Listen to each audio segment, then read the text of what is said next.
To change your Xfinity Prepaid Internet Wi-Fi password, the easiest way is via the Xfinity app. First, download or update to the latest version from the iOS or Android App Store. Log in using your Xfinity account credentials, enabling two-factor authentication for extra security. Navigate to the Internet section, then My Devices, and select your prepaid hotspot or router. From there, go to Wi-Fi settings and tap Change Password. Enter a strong new password, at least 12 characters long, and confirm.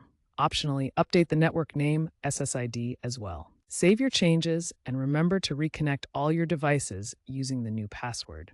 This app-centric approach is the recommended method by Xfinity as of 2025.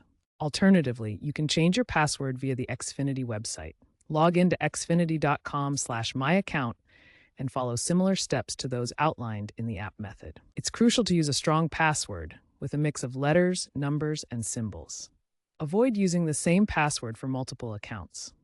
Regularly changing your password every 3 to 6 months is highly recommended for security. After changing, ensure all devices are updated with the new password. For troubleshooting, contact Xfinity support or use the in-app chatbot. By prioritizing strong passwords and regular updates, you greatly reduce the risk of unauthorized access to your Xfinity prepaid internet.